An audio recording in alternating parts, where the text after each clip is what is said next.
bonjour à tous, ravi de vous retrouver pour ce nouveau 7 Actu. Tout de suite les titres. Le début du Ramadan fait débat cette année. Si le Conseil français du culte musulman avait fixé le début du jeûne au 9 juillet, la Grande Mosquée appelle à respecter le calendrier lunaire. Nous sommes allés à la rencontre des associations. L'été, c'est le temps des premiers baisers, des coups de soleil, des expériences en tout genre. Pour que tout ça reste un bon souvenir, le réseau Info Jeunesse allait à la rencontre des jeunes ce mardi après-midi à la base de Vertorcy. Enfin, la première édition de la course l'Oxytrail aura lieu cet automne. 2 parcours seront proposés dans le parc de Noisiel. Le but, faire découvrir le territoire. Le ramadan se devait être ce mardi, ce sera finalement mercredi. Du coup, les musulmans du secteur s'organisent, comme ici à Chelles, où 300 fidèles sont attendus les prochaines semaines. Ce contretemps, il s'explique par une tentative du Conseil français du culte musulman de calculer, de prévoir la date du début du jeûne. Sauf que voilà, le calcul n'est pas si simple et ce mois, qui est le plus important dans le culte musulman, est calé sur le calendrier lunaire. Résultat, un petit jour de décalage. C'est-à-dire, eux, ils voulaient faire quelque chose de bien, pour une fois unifier tous les musulmans, grâce à ce calcul. Mais il s'est avéré que c'est pas juste, quoi. Oui, le CFCM, c'est une association, donc c'est jeune. Donc ça veut dire qu'elle existe, ça fait quoi, 5-6 ans, donc c'est pas encore voilà, au point. Donc espérons que dans l'avenir, voilà, ce sera au point. Le CFCM, qui a en fait vu le jour en 2003, a déjà été critiqué à plusieurs reprises par la communauté musulmane, souvent jugé non représentatif.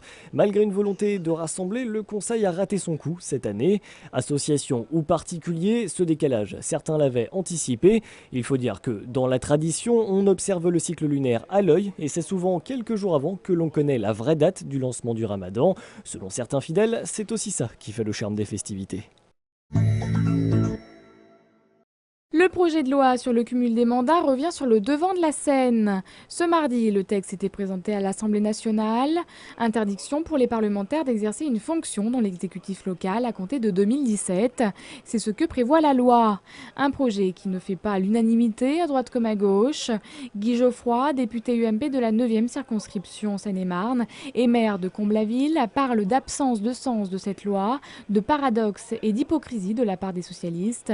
En Seine-et-Marne, tous les députés sont maires de communes, excepté le député UMP Christian Jacob et les PS Édouard Dorian-Sipel, Aymeric Brier et Olivier Faure. S'il est adopté par l'Assemblée nationale, le texte passera devant le Sénat cet automne.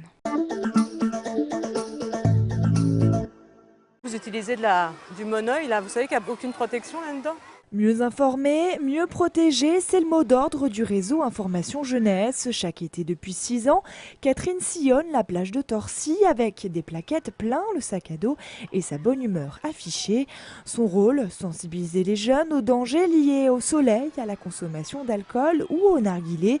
C'est au cas par cas et ça tombe bien, sa technique d'approche est plutôt bien rodée. Et en jetant un œil sur la serviette, on voit ce qu'ils ont. Donc ça peut être une crème de crème à bronzer ou un paquet de cigarettes et du coup on entame un peu la conversation et on leur amène des petites informations.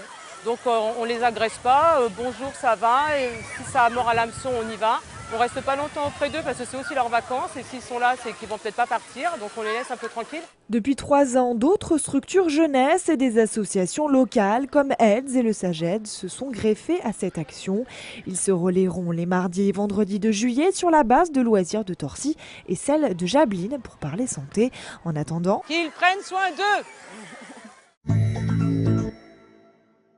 À peine rouvert et il enchaîne les manifestations. Le château de Champs-sur-Marne accueille les 6-12 ans jusqu'au 20 juillet pour des animations tournées vers l'histoire.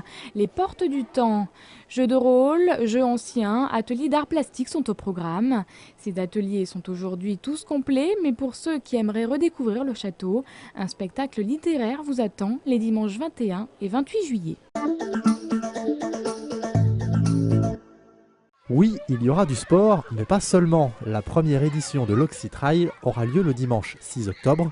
Le départ et l'arrivée se feront au parc de Noisiel pour les 2 courses proposées, le 13 et le 23 km.